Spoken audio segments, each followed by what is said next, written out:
अस्सलाम वालेकुम, very good morning. Faiz Qureshi, Aneela Razzaq मुकम्मल घर में आपके साथ मौजूद है और आप सुन रहे हैं अपना कराची एफएम 107 कराची की आवाज़ बल्ले बल्ले एफएम नेटवर्क। सेगमेंट है हमारा खाना खाना खजाना और हमारे साथ हमारी एक्सपर्ट शेफ़ हुमा ज़र्रार मौजूद हैं। और आजकल हम घरों में भी और बाहर जाके भी सूप को बहुत डिस्कस कर रहे होते हैं, सूप पीना है, कौन सा पीना है, और आज का टॉपिक भी हमारा सूप ही है। हम सूप के ऊपर बात करेंगे आज। और दुनिया भर के, जैसे हमें हुमा जो है वो सैर करा देती हैं पूरी दुनिया की कि यहाँ पे ये चीज़ मिलती है, यहाँ की ये चीज़ खास है, तो आज हम सूप को लेके पूरी दुनिया की सैर करेंगे। जी हुमा। अस्सलाम वालेकुम। वालेकुम अस्सलाम। शुक्र है कराची ने भी कुछ सर्द दिन और जी सर्द बिल्कुल। रातें देखी। इसका हम पूरी 10 महीने इंतज़ार करते हैं। और जब सर्दियों की बात आती है तो फिर जैसे आपने कहा कि सूप का चर्चा हर जगह रहता है कि खाना अगर बाहर खाने जाना भी है तो कुछ नहीं, सिर्फ सूप ही पी कर आ जाते हैं। हाँ बिल्कुल। और अब सूप या उसको सबके लिए एक्सेसिबल हो गया है। एक ज़माने में सिर्फ जो चाइनीज़ रेस्टोरेंट जाते थे सिर्फ वही सूप पिया करते थे। अब छोटे-छोटे स्टॉल्स पर, इवन ठेलों पर यखनी और सूप जो है वो इस तरह से बिकता है कि वो अब सबकी कुव्वत खरीद में आ गया है। बिल्कुल ऐसे ही है। अच्छा, और अच्छी बात सूप की ये है कि इसको ना, इस पे कोई शक नहीं हो सकता कि जी कल का दे दिया है या परसों का। ये तो फ्रेश बनता है और जल्दी बन जाता है। तो इसलिए इसको, इसकी अफादियत में भी कोई कमी नहीं आती। अब अगर बात करें कि जी सूप भला क्या है और कहाँ से आया, जैसे कि मैं हमेशा अपने फॉर्मेट में बताती हूँ कि थोड़ा सा जानना ज़रूरी होता है। 6000 BC में जाती है जी इसकी हिस्ट्री। और सूप का, और सबसे इंटरेस्टिंग बात क्या है, सूप का मतलब क्या है? सूप सिंपली मतलब है एक लिक्विड फूड जिसमें पीसेस ऑफ मीट और वेजिटेबल्स हों, पड़े हुए हों, तैर रहे हों, ठीक है। और उसका कोई ना कोई स्टॉक जो है वो उसका बेस हो, यानी कि यखनी जो है वो उसका बेस हो। सही। अब सूप जो है वो इंटरेस्टिंग बात ये है कि जब ये ओरिजिनेट कैसे हुआ, होता ये था कि रेस्टोरेंट्स में जब वो सब्जी की, गोश्त की, मीट की चीज़ों की कटिंग किया करते थे, तो अगर वो स्पेसिफिक होते थे तो हमेशा साइडों की ट्रिमिंग्स जिसे हम कहते हैं वो बच जाया करती थी, सब्जियों की भी और मीट की भी। सो उन्होंने जो रेस्टोरेंट के लोग थे उन्होंने इकोनॉमी के हिसाब से ये डिसाइड किया कि अब हम इंट्रोड्यूस करेंगे सूप ऑफ द डे। जो उस दिन खाना बच रहा है, फर्ज कीजिए उस दिन चिकन के पीसेस बच गए हैं, या उस दिन लैम के या बीफ के या जो भी वो टर्की के जो भी वो यूज़ करते हैं, वो सारे के सारे पकड़ते थे और सारी सब्जियां और जो भी ट्रिमिंग्स बची हैं, ज़ाया कुछ ना जाए, और उसको पकड़ के और उसको सूप में डालते थे, ब्रॉथ में, और उसका सूप बना देते थे। तो अगर आप आज रेस्टोरेंट में गए हैं और दूसरे दिन आपके कहें मुझे वो वाला सूप पीना है जो आपने यस्टरडे सर्व किया था, तो they would not have it, क्योंकि वो जो ट्रिमिंग्स होती थी उनको वो मिला के उस दिन का soup of the day introduce कर देते थे। अगर देखा जाए तो बड़ी अच्छी बात है, there is no wastage, people are getting a variety every day. So this is, उसमें कॉर्न भी डाल दिया, उसमें सब्जियां जो जो उनके पास अवेलेबल होती थी। So this is how they used to create a new soup every day and call it soup of the day. और वो उसको इकोनॉमिकल भी बेचते थे, एज अ एपेटाइजर या स्टार्टर भी देते थे। सो देखा जाए तो जो किस किस्म का सूप सबसे पहले बना, तो 5th सेंचुरी में रोमन कुक बुक में आता है कि प्याज का सूप, अनियन सूप जो है वो पूरी पूरी अनियन। अच्छा, वेन ये से अनियन, हम तो स्टक हो जाते हैं उस प्याज पे जिससे हम खाने पकाते हैं अपने, लेकिन there is a variety of onions also, छोटी बड़ी साइज की मिलती है जो कि इतनी तेज नहीं होती, वाइट भी होती है। आप कभी गौर करें, हम लोगों की शुरू प्याज ना सुर्खी लिए हुए होती थी, फिर कुछ जमाना होता है कि हमारे पास वाइट प्याज आनी शुरू हो जाती है। आप बाहर की कोई रेसिपीज देखें तो उसको आपको, जिसे हम लोग देसी प्याज कहते हैं ना, इस शक्ल की प्याज होती ही नहीं है, वो पूरी वाइट होती है। It does not have a tinge of reddish purplish thing in it. So बहुत सारे प्याज हैं। फिर हरा प्याज तो वैसे ही सूप का बादशाह है, चाहे उसकी ग्रीन पोर्शन हो चाहे उसका वाइट पोर्शन हो। सो this is how soups originated. लेकिन सारे सूप्स का बेस जो है वो ब्रॉथ है, यखनी। किसी भी चीज से निकाली हुई यखनी, खाली पानी से गुजारा नहीं है, ठीक है ना। अब जैसे जापानीज कुजीन में वो कहते हैं जो है वो सबसे वैरायटी ऑफ सूप्स जापानीज सही। कुजीन रहती है। जापानीज कुजीन की बात करेंगे हम नेक्स्ट लिंक में। हुमा जर्रार हमारे साथ, हमारी एक्सपर्ट शेफ मौजूद हैं। खाना खजाना हमारा सेगमेंट है। फाइजा कुरैशी, नीला रज़ाक आपके साथ मौजूद हैं। टॉपिक आज का हमारा है सूप। सूप के ऊपर हम बात कर रहे हैं। आप सुन रहे हैं अपना कराची FM 107 कराची की आवाज़ बल्ले बल्ले FM नेटवर्क। कॉल कर सकते हैं आप हमें 1111 107 111 मुकम्मल घर है जनाब, और मुकम्मल घर में नीला रज़ाक फाइज़ा कुरैशी आपके साथ मौजूद है। सेगमेंट है हमारा खाना खजाना, और खाने खजाने में जो हम खजाने आज तलाश कर रहे हैं वो है सूप। जी हाँ, सर्दियों के मौसम में गरम गरम सूप, वाह वाह वाह, सोच के ही जो ना मुंह में एक पानी सा आ रहा है। और हमारे साथ मौजूद हैं हमारी एक्सपर्ट गेस्ट हुमा जर्रार साहिबा, जो कि शेफ में कुलिनरी एक्सपर्ट हैं। और हुमा हमें बता रही थी जापानीज सूप के हवाले से। जी, मैं ये बता रही थी कि जो अगर हम कुजीन्स मुख्तलिफ उठाएं तो उसमें जो जापानीज कुजीन है उसमें सबसे ज़्यादा वैरायटी ऑफ सूप्स अच्छा, इंट्रोड्यूस होती है। सही। पाकिस्तान में इतनी पॉपुलर नहीं है फॉर डिफरेंट रीजंस, लेकिन जो अगर हम लिस्ट निकालते हैं कि जी कौन से मुल्क में सबसे ज़्यादा, वो बहुत ज़्यादा वैरायटी ऑफ कोल्ड सूप भी अच्छा, कोल्ड सूप। हाँ ऑफर करते हैं। देखिए ना, हम तो दो हमको पूछे जी सूप कितने किस्म के होते हैं, हम कहेंगे दो, एक थिन सूप और एक थिक सूप। थिक सूप, बिल्कुल। थिन सूप में वो सारे हैं जिसमें कॉर्नफ्लावर या कॉर्नस्टार्च नहीं डलता, जो यखनी बेस्ड होते हैं, या जो खास तौर पे जो लोग डाइटिंग कर रहे हैं वो फौरन कहेंगे जी मुझे तो थिन सूप चाहिए, क्लियर सूप चाहिए, ठीक है, और थिन।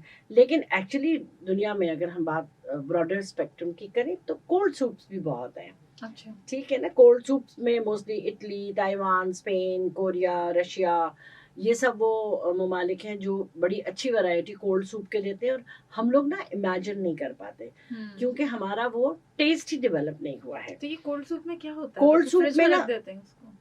नहीं, उसमें देखिए जो उसका बेस होता है, एक तो वो उसमें जो चीज़ें डलती हैं उसमें कोल्ड मीट डलता है, नूडल डलते हैं, फिर टोमेटो है, क्यूकम्बर है, विनेगर है, उन सब से उसको उसके टेस्ट को उठाते हैं। लेकिन वो आप सूप पीने जाएं अगर वो गर्म ना हो तो आपको आधा मजा खत्म हो जाता हाँ, है। तो यही कह रही ठीक ना। है, टुवर्ड्स द एंड जब तक आखिर में जाए, हम अपने मुल्क की अगर बात करें तो हमें वो उसका मजा ही खत्म हो जाता है, सूप ठंडा हो गया। बिल्कुल। लेकिन जो चीज बनी ही ठंडे के हिसाब से है वो अपना टेस्ट लास्ट स्पून तक बरकरार रखेंगे ना, टेस्ट डेवलप करने की बात है। फ्रूट सूप्स चाइना में बहुत बहुत पॉपुलर है, फ्रूट सूप। फ्रूट के सूप्स। ओके। अब वो उसे सूप इसलिए कहते हैं कि उसका टेक्सचर वैसे होता है ना, उसको वो गाढ़ा करते ही नहीं उतना कि वो आप उसको कोई और नाम दें, ग्रेवी कहें या कुछ कहें।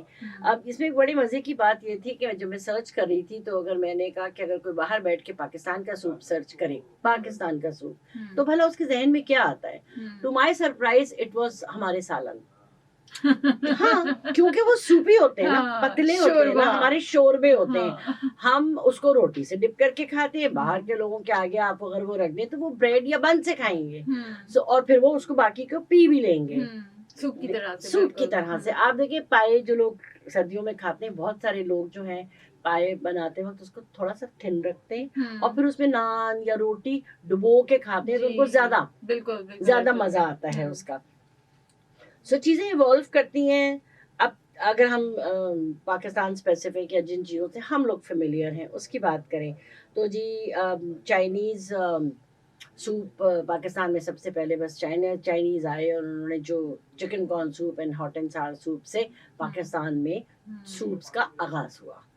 फिर थाई कुजीन इंट्रोड्यूस हुई, जापानीज मैंने जैसे बताया उनके बड़ा टिपिकल टेस्ट होता है, वो हम लोगों को इतना पसंद नहीं आता। चाइनीज सूप में चाइना जितने भी रेस्टोरेंट्स थे उन्होंने अपने आप को पाकिस्तानी कल्चर के हिसाब से अडेप्ट कर लिया।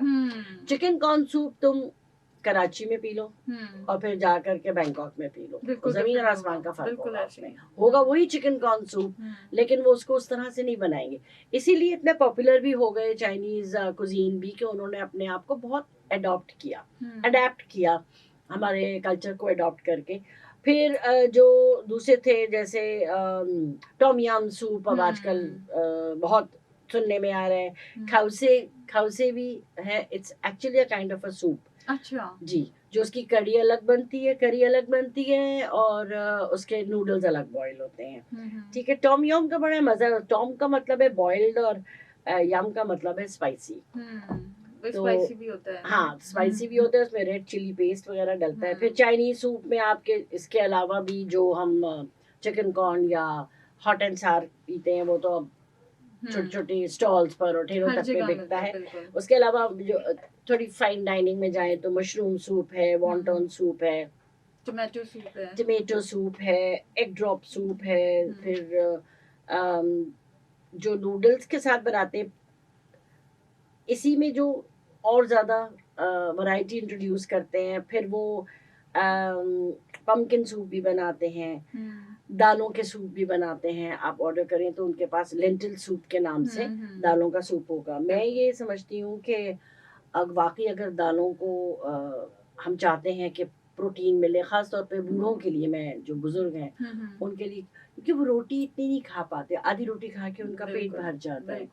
तो अगर हम अपनी ही दालें जो हम बनाते हैं, खासतौर पे मूंग की है या लाल मसूर की दाल है, लाल मसूर की दाल में ये क्वालिटी है कि उसको आप पकाएं तो वो वाकई सूप की तरह थिक हो जाती है। आपको कुछ ऐड करने की जरूरत नहीं होती उसमें।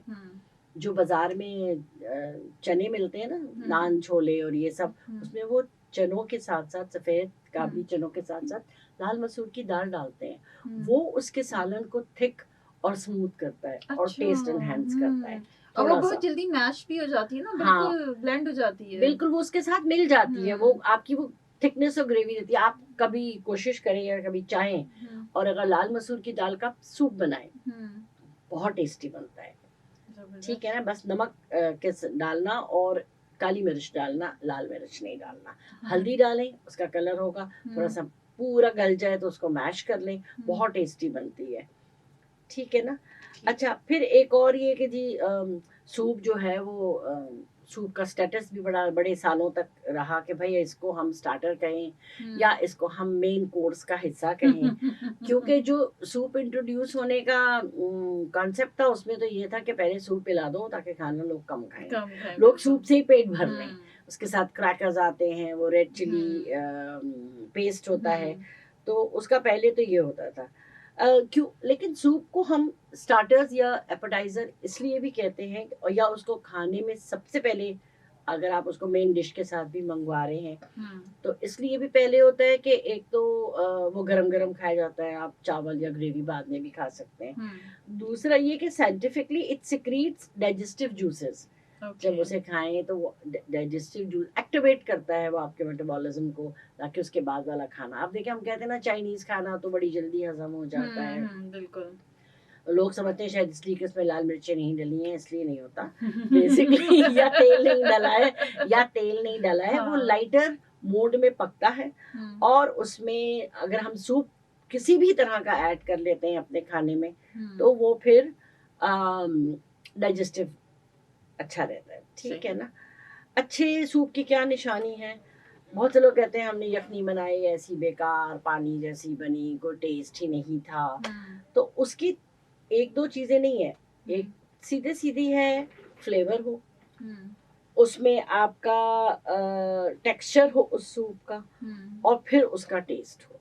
अब टेस्ट किन चीज़ों से आता है, जब मैं बात करूंगी टिप्स एंड ट्रिक्स की कि किस तरह हम अपने सूप को ज़्यादा टेस्टी किसी भी किस्म का क्यों ना हो। यखनी से सब दूर भागते हैं, उसको करीब करीन समझते हैं कि शायद ये कोई दवाई है, जो शादा है, कुछ ऐसा है। लेकिन अगर हम उसे टेस्टी बनाए तो आधा कप भी बहुत है। अगर हमने पी ली, जब सर्दियों के खानों की बात की थी तो हमने यखनी के फायदे पे काफ़ी बातें की थी। तो जो आमतौर पे लोग सब बच्चे या जो लोग सब्जियां ज़्यादा पसंद नहीं करते उनके लिए वेजिटेबल सूप तो आइडियल है। सारी उसकी न्यूट्रिशन आपकी यखनी में, आपके उसमें आ जाती है। आप चिकन डाल लें, प्रॉन डाल लें, मीट डाल लें, इवन हंटर्स बीफ के टुकड़े डाल लें तो वो अंडरकट का जो गोश्त होता है बहुत मज़े का लगता है। सब्जी ना भी खाई तो कोई बात नहीं, उसकी न्यूट्रिशन आपके पेट में पहुंच जाती है। तो बच्चों को डांट रहे होते हैं ये खत्म होनी चाहिए। हाँ सही बात, खा ली तो बहुत अच्छी बात है, लेकिन वो डांट खा लेते हैं, सब्जियां नहीं खाते वो फिर भी उसको निकाल के साइड में जमा करते रहते हैं। Doesn't matter as long as कि उसकी सारी न्यूट्रिशन चली गई है। ये जबरदस्त बात है भाई। ठीक है। अच्छा, अभी हम बात ये भी करेंगे कि हमारा सूप अच्छा कैसे बन सकता है, फिर हम सूप की रेसिपीज पे भी आएंगे। हाँ जी, ठीक है ना। तो देखिए, एक तो ये कि जब जब भी आप कोई भी सूप बना रहे हो या प्लेन यखनी ही क्यों ना बना रहे हो, जो उसका स्टॉक होता है ना, वो खुद घर में बनाएं। सही है। Don't rely on anything else. Hmm, आप उसे घर में निकालें। जब बाजार जाएं आप अपनी मीट पोल्ट्री खरीदने के लिए, तो आप जिसको वो छोटी वाली सूप बोन्स कहते हैं वो ले लें। वो लैम की भी मिलती हैं और बीफ की भी मिलती हैं, वो अलग से खरीद लें, वो इतनी को महंगी भी नहीं आती, अच्छा। 3-4 भी बहुत है। हम्म, ठीक है, अगर आप वाकई ये चाहते हैं कि हम अच्छा न्यूट्रिशियस और गुड फॉर हेल्थ वाला सूप निकालें। इसी तरह से चिकन जब लेने जाएं तो उसकी गर्दनें खरीद लें। गर्दनें नहीं खानी हमने, हमने सिर्फ उसका सूप या उसका स्टॉक निकाल के रखना है। बेस्ट रहता है हड्डियों के बजाय जो इसका गर्दनें उसको धो के अच्छी तरह से सिर्फ नमक के पानी में, नमक ना भी डालो पानी में, उसको उबाल के खूब अच्छा देर तक, और उसकी वैसे तो उसकी मीट भी अच्छी होती है, लेकिन अगर आप सिर्फ उसका स्टॉक निकाल के अपने पास स्टोर कर लें, फिर आप जो मर्जी है सूप बना रहे हैं यखनी बना रहे हैं वो वाला स्टॉक यूज करें, सूप बोन्स का उसका। दूसरे अपनी सब्जियों को कभी भी, बहुत से लोग क्या कहते हैं, एक पतीली में ढेर सारा पानी भरा, उसमें चिकन के टुकड़े भी डाल दिए, उसमें सब्जियां भी डाल दी और उसको चूल्हे पे चढ़ा दिया। सही। Don't do that. बहुत सारे लोग बहुत सारी गलतियां करते हैं सूप बनाते हुए और उनको समझ में नहीं आता कि ये नहीं होना चाहिए। तो इसके ऊपर हम बात करेंगे। बिल्कुल खाना खजाना हमारा सेगमेंट है और हमारे साथ मौजूद हैं हुमा ज़रार साहिबा, जो कि शेफ़ हैं, कुलिनरी एक्सपर्ट हैं, और टॉपिक है हमारा आज का सूप। अनीला रज़ाक, फ़ारिज़ा कुरैशी बिल्कुल आपके साथ मौजूद हैं। आप हमें कॉल कर सकते हैं 1111-107 पर, और कराची से बाहर वाले 021 कोड मिलाएंगे। सुनते रहिए अपना कराची FM 107, कराची की आवाज़ और बल्ले बल्ले FM नेटवर्क।